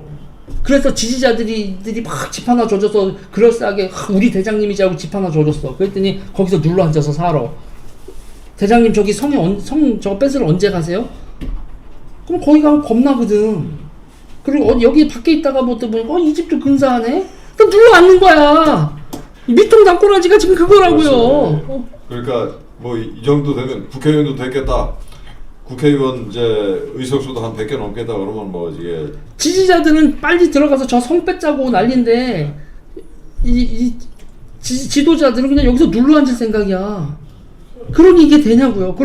그러놓고서 그러면 와가지고 그러면 지지자들 몰려오면 지지자들을 훈련을 시켜야 될 거 아니에요. 저 성을 하려면 사다리 부대도 만들어야 되고 땅굴 부대도 만들어야 되고 활 쏘는 사람도 만들어야 되고 하면서 선전선동전서부터 시작해서 그 외연 확장, 야 저 성을 하는데 우리 가지고는 모자라니까 외연 확장도 해야 되고 그러는데, 지금 제가 우리 공화당 솔직히 말씀드릴게요. 이번에 0.7%였잖아요. 그게 왜냐면 여러분들은 그 밖에서 여러분 거 탐내는 사람 없어요. 그런데 목책을 세웠어요. 목책을 세우고 그 안에서 똘똘똘 뭉쳤어요. 그러고 나서 와 성문으로 갔더니 여러분들이 가진 무기로는 성문에 기스도 못 내는 거예요. 3%가 됐으면 제가 기스 냈다라고 말씀을 드릴 텐데 국회의원 한 명이나 나왔으면, 그러니 0.7%라고 이거 뽕하다가 우리 뭐지? 그러면 위에서 성에서 보고 있다는 애들 뭐야 쟤들 황건적인가? 그러고 그냥 성 앞에서 어물쩡거리다가 이거 그냥 다시 와가지고 지금 다시 목책 세우고 아 대장님이 우리 어떡하죠? 이러고 있는 거예요 지금. 예. 보면 안타까워. 난 제대로 훈련되면 저 성 넘을 수 있거든요. 사모펀드 같은 거 제대로 하고 저들의 약점, 저들의 사회적 기업, 저들이 헤쳐먹는 거 제대로 돼서 그걸 파헤치는 사람, 이렇게 해서 이제 조사하는 사람, 추적하는 사람, 추적조, 정찰조, 뭐 이게 공군 만들어서 저기 안에다가 성 위로 들어가서 뭐 투석기로 불 돌리는 사람, 이렇게 부대로 편성을 하면 쟤들 충분히 무너뜨릴 수 있는데, 원자력 팀, 뭐 사회적 기업 팀, 뭐 역사 이념팀, 뭐 정대협 팀에서 쫙 해서 쟤네들 부대에 대응해서 막 유격전을 하면 되는데, 걔들이 다 모여가지고 우리 어떡하냐? 목책 세워놓고 그 목책 넘어올 상대도 없는데 아무도 신경을 안 써요. 여기 쳐들어올 생각도 안 하는데 무서워서 목책 쳐놓고 거기서 대장님하고 대장님 집 괜찮은 거 줘준 다음에 어떡해요? 그러면 대장님이 글쎄 여기도 괜찮은 것 같은데 우리 여기서 그냥 이러고 살까? 대장님 나 괜찮죠? 저희는 저 성 안에 들어가야겠어요. 이런 상황이라니까요 지금. 아 오늘 참 미처 생각하지 못했던 얘기 말씀을 많이 듣습니다. 그래서 저는 그런 거예요. 그래서 저는 진짜 저 성을 넘고 싶은 놈이에요. 원래 저 성 안에 있는 여러분들은 저 성에 있다 쫓겨난 분들이고, 저는 요번에 성 안에서 충분히 들어갈 수도 있어요. 저도 사회적 기업 몇 개 만들고 못했겠습니까? 해쳐먹으려고 하면. 이 정부에서. 굉장히 잘할 네, 수 있었던. 근데 들어가서 못하겠다고 성에서 A씨발하고 성문 열고 나온 거 아니에요. 그리고 나와서 이 새끼를 족같아요라고 했는데 여러분들이 지금 거의 황건적 모습을 하고 있는 거야. 저는요, 제가 드릴 수 있는 말씀은 저하고 달라요. 저하고 다르지만 저성을 넘기 위해서 어떻게 이렇게 군사훈련을 하고 어떻게 조직이 되는 거에 있어서는 저 괜찮은 놈이라니까요. 저성을 넘는 데 있어서 그 성을 넘을 때까지 우리 같이 협업을 좀 하는 게 괜찮죠. 근데 그거에 대해서 제가 뭐냐면 너 이준석하고 뭐 그러던데 뭐 너 그리고 이준석하고 싸우는데 너 부정선거 어떻게 생각해? 뭐 기타 뭐 저한테 막 그러는데 저는 그거예요. 나는 목표가 저성을 넘는 거고 그 부정선거 논란에 대해서 어떻게 보냐면 가서 꿍 해보세요. 뭐를 해봐요? 가서 한번 저성에 꿍 해보시라고. 부정선거다 하고 춤차 들고 가서 부딪혀봐라. 저 사람 꿍 해보세요. 그리고 나는 그냥 지금 기다리고 있는 거예요. 아유, 저기서 또 박살나고 또 언제 오실래나. 왜? 그게 부정선거가 한 방에 저성을 무너뜨릴 수 있는 무기처럼 보이지만 쟤네들이 부정선거라는 거 가지고 춤차를 가면 쟤네들은 성분 보강을 안 해놨겠어요?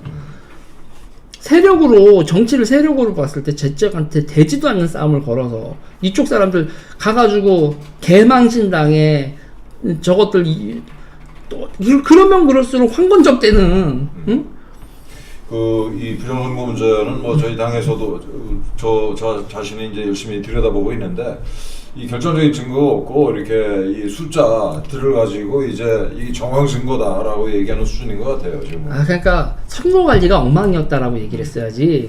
선거 관리가 엉망이었어. 이래 이렇게 해서 선거 관리가 참 엉망이었어라고 해서 점점 상대가 받아줄 수 있는 얘기로 해서 얘기를 키웠어야 되는데 결론이 나 있잖아요. 부정선거였다고.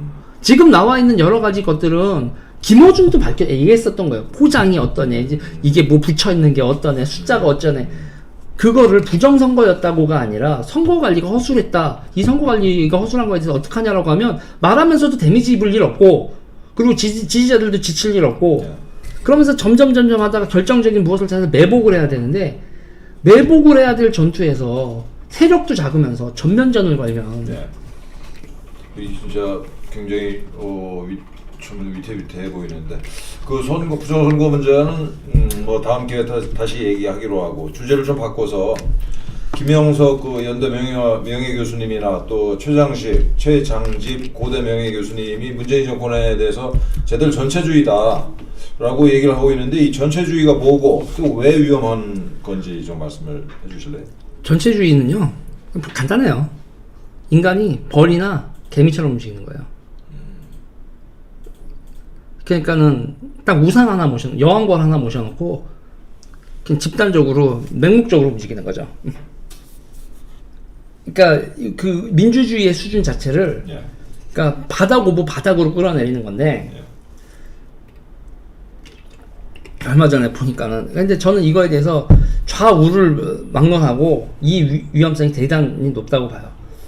좌우를 막론하고 왜냐면 정치에 있어서 민주주의는 우리의 삶에 대한 메시지가 중심이 돼야 되는데 우리는 어느 순간부터 우상을 중심으로 정치를 얘기를 해요.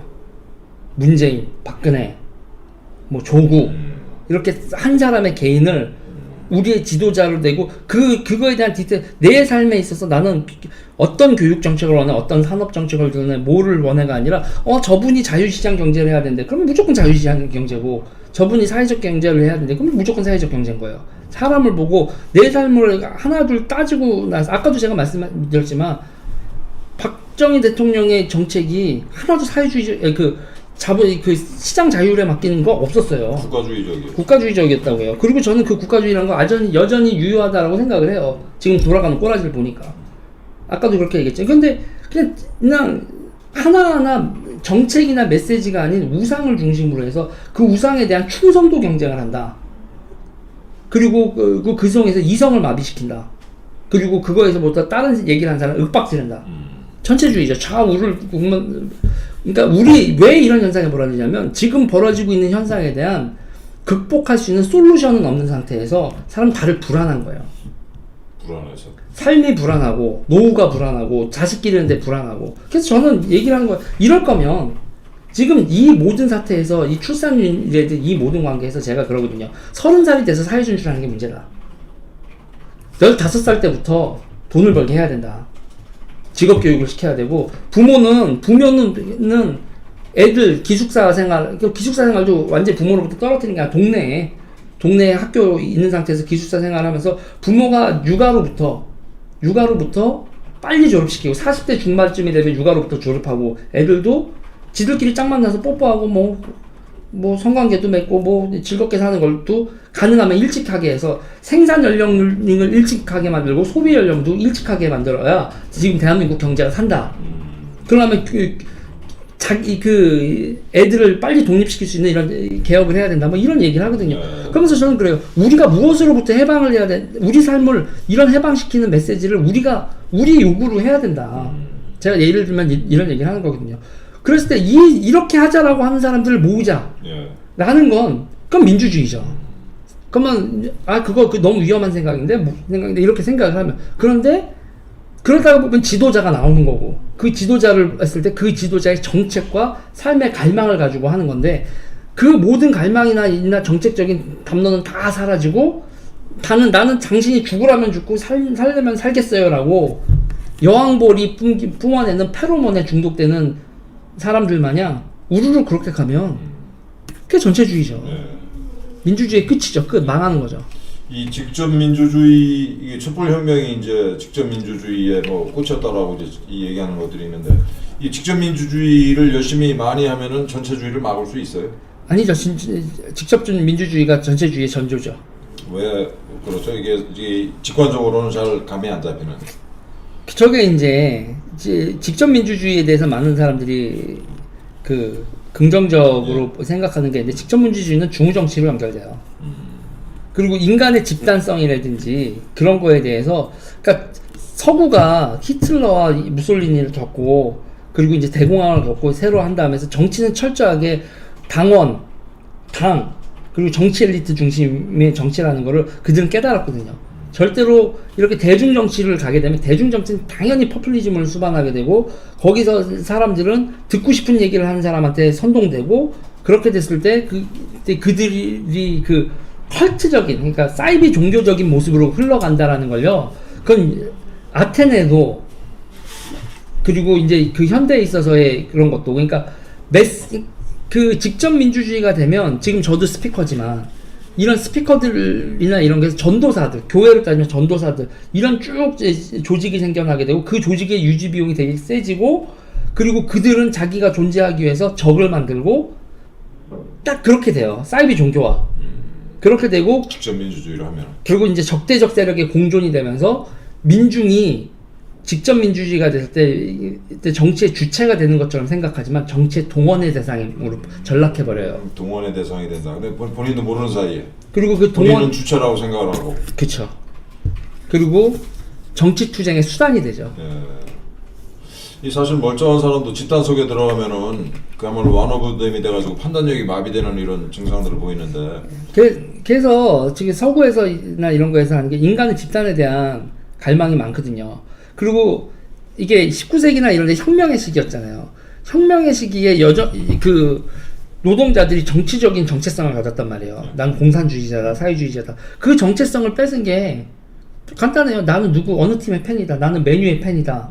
나는 아스날의 팬이다. 그거 다 노동조합에서 시작한 거거든요. 축구팀들이요. 그래요? 아스날 같은 경우는 대포 만드는 공장에서 시작한 거예요. 그래서 걔네들이 아스날하고 대포 있고 맨체스터 유나이티드 맨체스터 지역 노동자들이 축구하다 그 중에서 잘하는 애들 모아놔서 유나이티드 맨체스터 지역 노동자들 연합팀 이런 거로 시작을 한 거란 말이에요. 그러니까 노동자 정체성을 공산주의자 혁명가 정체성에서 축구팀 팬으로 일상생활에서의 그 정체성을 변화시켰죠. 그래서 혁명의 열기를 죽이는 대신 저 새끼 죽여라 이겨라 이 인간에 외롭지 않거든요. 야 너 누구 팬이야? 나 아스날 팬이야. 오 같이 술 마시자. 같이 막 그 전투적인 열광을 하면서 그러면서 인간의 집단성을 해소를 하고 있거든요. 그 누가 의도적으로 한 거예요? 의도적으로 했죠.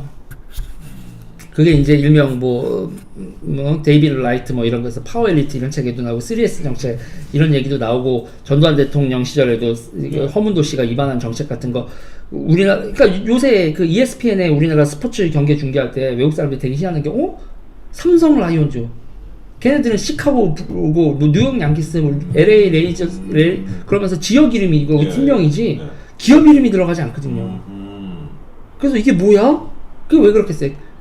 프로 스포츠를 할 수 있는 경제적 성장 수준이 안 돼 있는데 기업 등쳐가지고 야 각자 하나씩 운영해. 우리나라의 특이한 거죠. 그러면서 사람들에게 혁명적 기운이 넘쳐나고 있는 이 시기에 사람들한테 정체성을 다른 정체성을 부여하겠어. 노동자 정체성 뭐 이런 게 아니라. 그리고 이제 가족이나 이런 거라서 우리가 계속 이동하고 살잖아요. 그러면서 이제 우리가 교회가 그런 역할을 하고 이촌양도를 했을 때 나 외로워. 근데 저희 가면 외롭지 않아. 그렇게 했듯이 계속 우리가 이주를 하잖아요. 뭐 직업적인 거나 뭐로나 그랬을 때 계속 정체성을 부여하는 거로 취미활동, 스포츠팀 이런 것들에서 결국은 사람이 고립되지 않고 외롭지 않게 해주는 여러 가지 기제들을 문화적으로 공급을 하는 게 되게 또 자본주의에서 중요하죠. 그게 없으면 잘못하면 직접 민주주의라는 게 결국은 인간의 외로움, 고립감에서 시작하는 직접 민주주의는 결국은 엄청나게 폭력적인 파시즘으로 흐르게 된다는 거죠. 아, 파시즘이 된다. 직접 민주주의가. 직접 민주주의는 그렇게 돼. 그러니까 지금 제가 예를 들면 제가 아주 악랄한 마음을 먹으면 저는 제가 그걸 했기 때문에 정치학을 전공을 했기 때문에 이 우리 공화당 0.7%를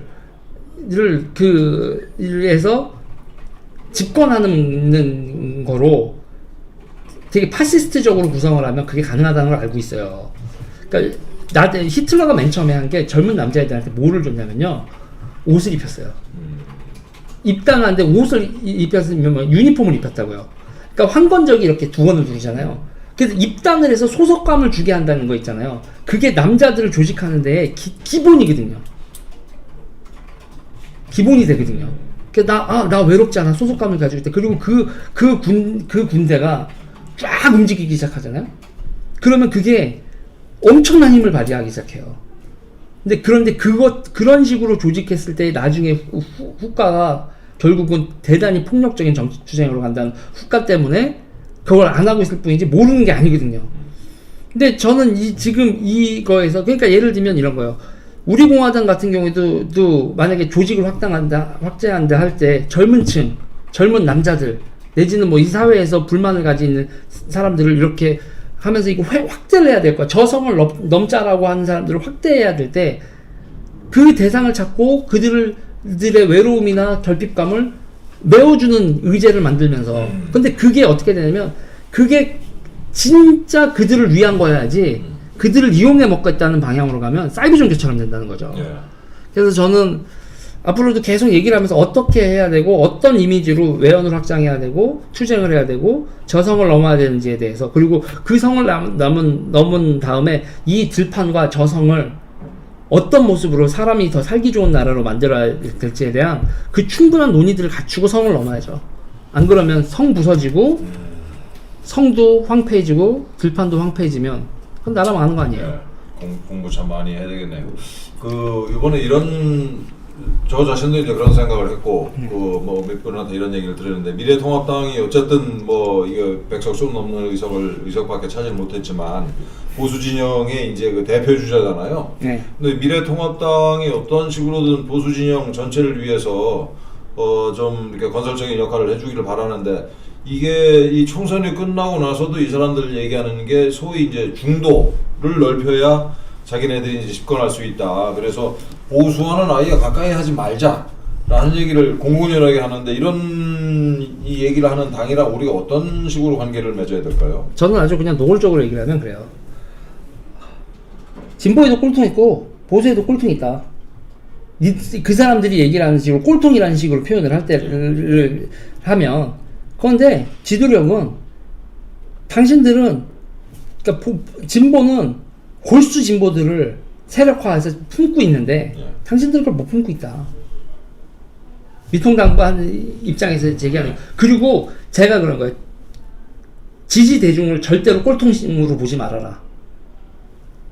지도자가 그들을 그렇게 만든 거고 그렇게 네이밍을 붙인 거지. 지도자가 멀쩡했으면 제대로 된 정예병이다. 그리고 보수에서 지금 0.7% 지지율이 맞지만 2만 명 조직, 이 정도로 조직돼 있는 군대는 여기가 제일 최대의 군대예요. 자기네들을 지지하는 군대에 대한 군대라는 것 자체는 드센대잖아요. 싸우려고 하고 드센대고, 그 드센 군대를 본인들의 의도대로 지휘 통제를 할 수 없는 능력이 없고 저 군대가 나를 죽이겠구나라는 공포를 느끼고 있는 이 한심함을 어떡하냐는 얘기죠. 그거 진짜 어떻게 해야 돼요? 지금 여기 우리공화당 2만 명이 미통당 당원으로 들어가면 최대 전파일걸요? 예. 그러니까 들어오면 자기네들 리더십 박살나잖아요. 그러니까 밀어내는 거예요. 이 2만 명의 지도자가 그러니까 제가 얘기하는 거예요. 장각이 지도자였을 때는 한관적이지만 조조가 지도자였을 때는 그 시대의 천하를 통일하는 청주병이다. 정예병이라는 얘기죠. 그 사람들의 차이가 아니라 지도자의 차이인 건데, 지금 지도자들이 여러분 2만 명을 당원으로 미통당 당원으로 감당할 지도력이 없는 거예요. 저걸 깨기 위한 노력을 할 수밖에 없는 건가요? 미통당을.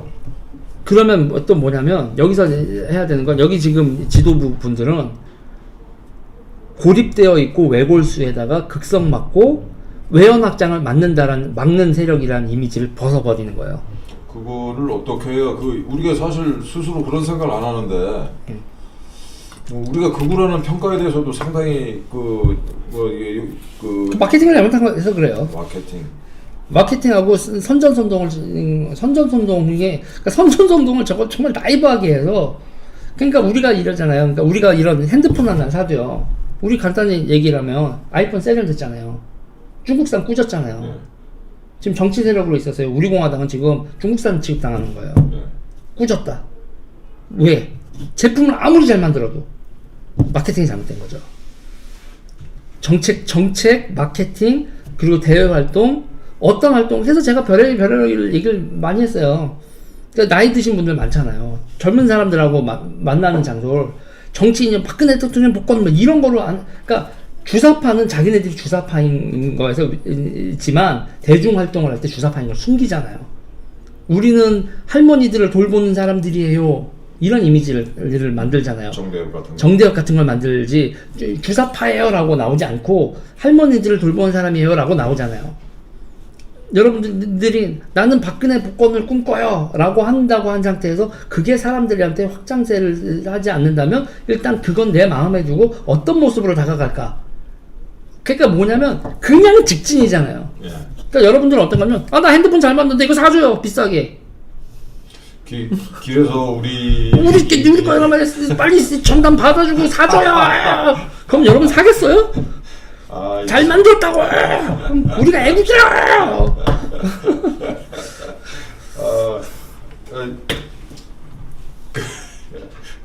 뭐라고 드릴 말씀. 그래서 제가 얘기한 게 그거였어요.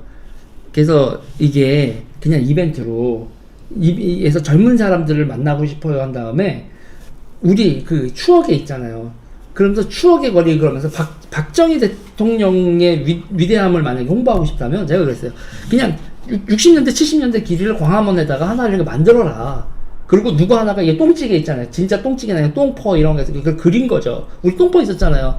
옛날엔 얘들아 이런 거 있었어. 똥퍼 그러고 이렇게 초가집에도 살았어. 그런데 박정희 대통령이 이 슬레이트 치고 신식 건물 만들자고 해서 우리는 이거를 박정희 대통령 리더하에서 리더십하에서 이게 없어졌던 거야. 뭐 그렇게 주장을 하면 애들이 재밌어 할 거 아니에요. 지나가던 그냥 진보 지지자도 가다가 맞아 저런 거 있었어. 너 저런 거 모르지? 그러고 가서 이게 달고나 같은 거 하면서 이런 게 하면서 자 젊은이들 옛날 그거 하면서 하고 이거 뻥치기 같은 거 하면서 야 젊은 친구 그러면서 네? 야 박근혜 복권 한번 외쳐봐. 아 할아버지 뭐 한 번만 외쳐봐. 이거 빵 갖고 튀겨주고 선전선동을 어떻게 하냐에 따라서 똑같은 메시지가 통할 수도 있고 안 통할 수도 있는 건데, 그런 아이디어가 갖고 박근혜 복권 이렇게 하면 태극기 들고 하면 여러분들이 뭉치지만 외연 확장은 안 된다는 거예요. 프로그램을 어떻게 만들고 상대가 나를 어떻게 보는지도 눈치도 좀 봐야 되고 그렇다면 어떻게 해서 접근을 해야 될지 이런 게 전부 다 광고 선전선동인데 여러분들은 그냥 어떻게 보면은 너무 절박함 때문에 그냥 쪼르는 사람처럼 돼버린 거예요. 우리는 우리 얘기에 동의하지 않으면은 좀 화가 나니까. 그렇죠. 동의하지 않는데 화가 나면 사람들은 그러면 고립되는 거예요. 그리고 0.7%를 얻는 거예요. 그러니까 국장님도 반성하셔야 돼. 내가 얘기하지만 0.7%는 지지자 2만 명을 모아놓고 0.7%가 나왔다면 지도부가 완전히 잘못한 거야. 선전선동, 전략, 전술 어떻게 해야 되는지 그리고 지지자들한테는 분명히 얘기를 해야 돼요. 길게 가야 되는 건데 확실히 0.7에서 여기가 0.7이 바닥인데 다음에 2%, 1%, 2% 분명한 목적 지향성을 제시를 하고 그리고 이 결국 정치는 보급 투쟁과 조직이잖아요. 그 2만 명한테는 어떻게 조직을 하고 제가 뭐 하나만 물어볼게요. 2만 명을 어떻게 편지하고 있어요? 그거 때문에 지금 고민 중인데 그래서 그 지구당 비슷한 개념으로 이제 조직화를 하려고 그래요. 그게 지금 사실 그것도 안 돼 있었어요. 그러면 지금 지역구 다니니까 가장 제가 아까 유니폼 입힌다고 했잖아요. 나치의 방법이라고 누가 뭐라고 할지 정치의 기본은 유니폼 입히고 그 다음에 뭐 해야 돼요? 사람들한테 동기부여를 하려면 완장 채워야 돼요.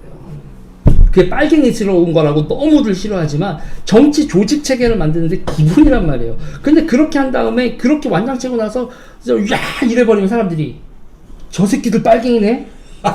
기겁을 하겠죠. 예. 어? 우리나라 사람 보수분들은 다 알 거예요. 그러니까 보수분들이 뭐가 안 돼 있냐면 보수분들은 어렸을 때의 추억이나 이 반공주의에서 공산주의가 싫었던 게 아니라 완장이 싫었던 거거든요.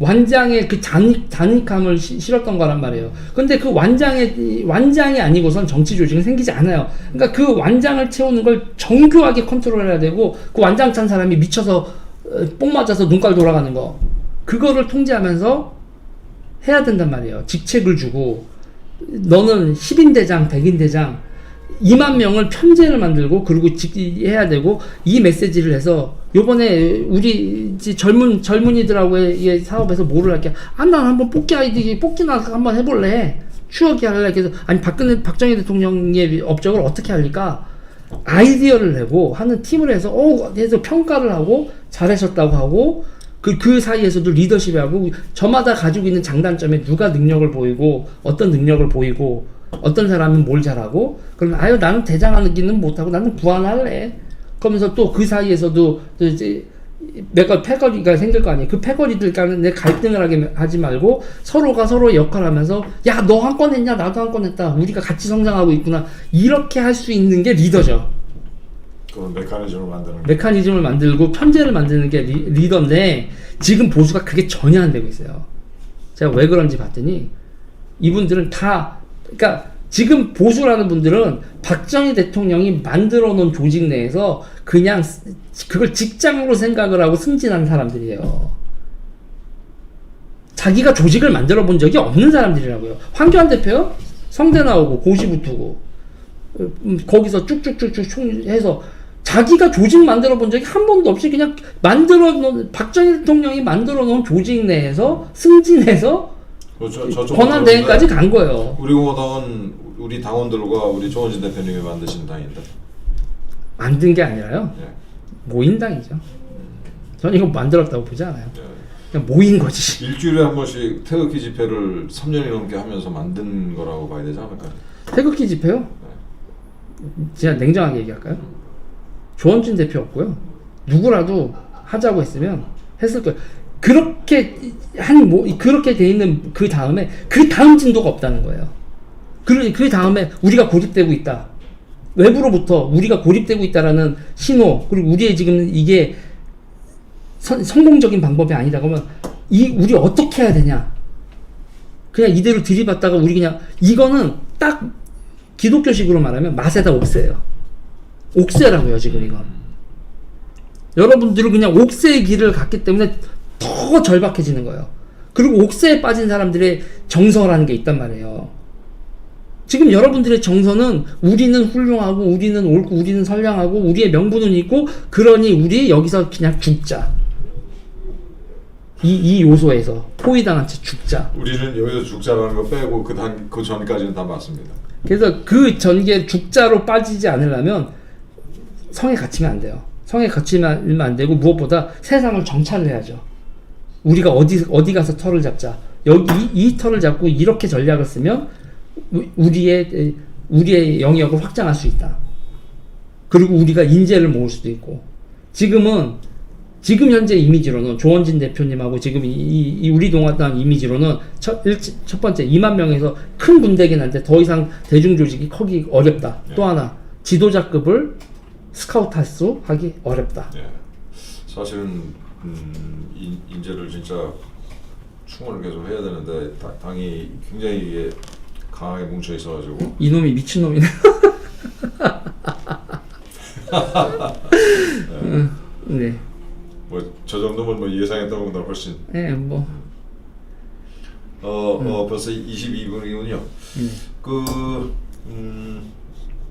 끝으로 네. 요즘에 그 미중 관계가 이제 총상만 없이 거의 이제 그 전쟁 상태인 것 같고 한반도 주변으로 아마 그 사상 최대의 그 전력이 집중하고 있는 거 아닌가. 게다가 미국만 오는 게 아니라 미국의 동맹국들이 사실은 다 뭐 남중국 해랄지 이렇게 다 포진을 하고 있는데 전 금년 내에 뭐 이렇게 아시아에 뭐 이게 정세 변동이 있지 않을까라고 생각을 하는데 그 부분은 어떻게 생각하세요? 기본적으로 바다죠, 바다. 바다에서 뭔 사단이 나도 날 거예요. 중국이 항공모함 미친 듯이 만들고 있고 구축함도 미친 듯이 만들고 있고. 중국 애들이 감히 도발을 할까요? 걔네들 입장에서는 도발을 하냐 안 하냐의 가장 큰 갈림길은 미국이 자원을 끊냐 안 하냐죠. 그러니까 2차 세계대전 때도 일본한테 석유를 끊어버렸잖아요. 네. 중국은 지금 끊으면 박살날 자원도 많고, 그리고 기본적으로 미국이 시장을 닫아버리면 중국은 고사하는 거죠. 예, 고사. 그러면 중국은 자기네들의 경제를 돌리고 뭐를 하려고 하면 자원을 구하거나 뭐라나 바닷길 해야 되는데 지금 뭐 완전히 바다가 봉쇄되어 있는 거니까. 예. 2025년까지 제일 도련선 선언을 해놓은 상태에서 그거에 대해서 미국이 인정하지 않고 그거에 대해서 선언한 이 제일 도련선을 이룩하지 못하면 시진핑이 실각하겠죠. 저는 올해부터가 정말 예민하게 돌아가겠지만 타이머는 2025년이라고 봐요. 타이머가 중국이 진수하는 군함, 구축함, 기타 등등, 그리고 여기다 남중국해 선 만드는 것도 전부 다 2025년의 결전을 위한 준비니까 타이머는 그렇게 맞춰져 있으니까. 그 전에 아까 그 자원 봉쇄 말씀하시니까 얼핏 드는 게 얼마 전에 저 이란 혁명 수비대 사령관을 드론으로 없애버렸잖아요, 미국이. 그게 이제 쓸었죠, 그냥 칼날로. 이게 이란 무기 수출을 석유 수출을 하지 말라라는 그 신호였을까요, 그게? 그 주 수입국이 이제 중국인데 이란에. 일단 호르무즈나 이런 쪽에서 거기서 이제 미국이 이제 여러 가지 시그널을 보내는 거. 그리고 중국은 거기 그 인도양에서 있잖아요. 일본한테도 안 돼요. 예. 일본 해군한테도 안 돼요. 그러니까 지네 나라 앞에다 연안에서 비행기 전투기 뜨고 뭐 미사일 쏘고 이런 거리에서 건지 가능하지. 중국의 핵심적인 일본 미쳤다고 거기서 싸워줘요. 그렇죠. 저기 사우트를 정할 수 있는 건 그쪽 바다에서도 중국 유조선이나 이런 걸 끊어도 되는데 결국은 중국은 2025년을 카운트다운으로 계속 준비를 할 거고 미국이나 일본 입장에서는 기다려줄 이유가 없죠. 예. 그 전에 한번 포기해라. 이렇게 한번 길을 꺾는 일을 그 전에 하려고 하겠죠.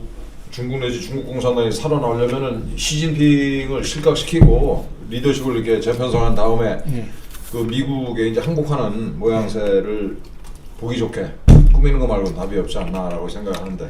시진핑이 그놈의 국뽕에 맞아가지고 미친 짓을 한 거죠. 참 한심한 놈이 되고 그 왕문잉인지 뭔지 그놈이 일부러 글로 끌고 들어간 건지 뭔. 그러니까 제가 요새 하는 말이 있어요. 저런 식의 문재인이나 시진핑식의 민족해방에 빠져있는 그런 세계관에서 국뽕에 빠지면 답이 없어요. 지들이 제일 세거든요. 네. 누가 봐도 미국이 제일 센데. 진짜 그 문재인이 또 좋게 봐서 국뽕에 빠진 놈인데 이렇게 보면 돼. 국뽕에 빠진 거죠. 그랬으면 차라리 그나마 다행이겠는데.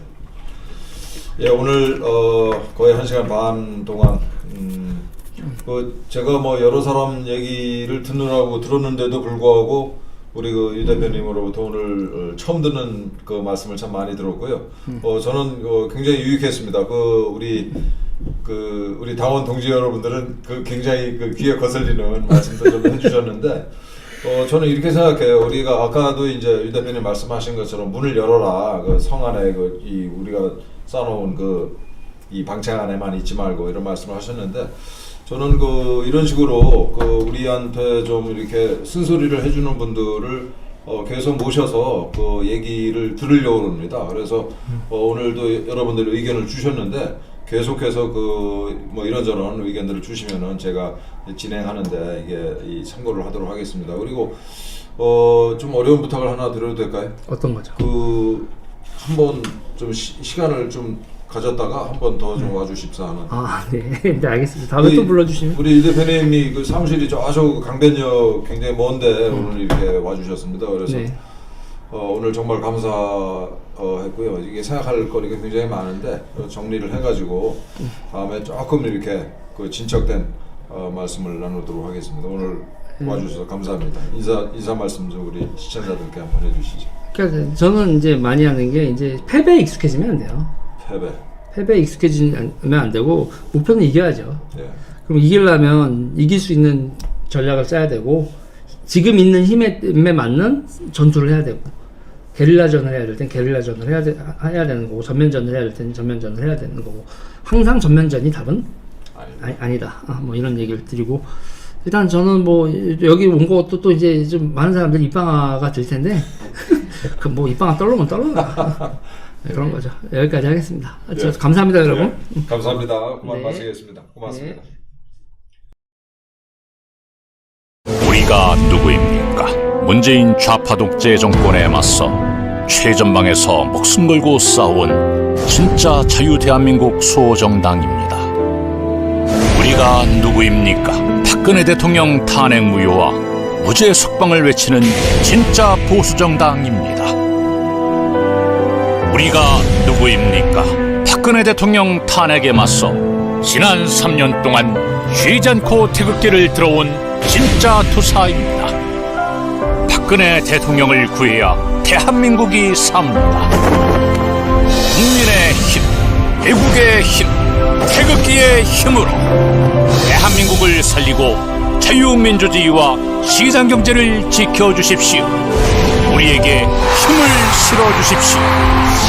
우리 공화당이 태극기입니다.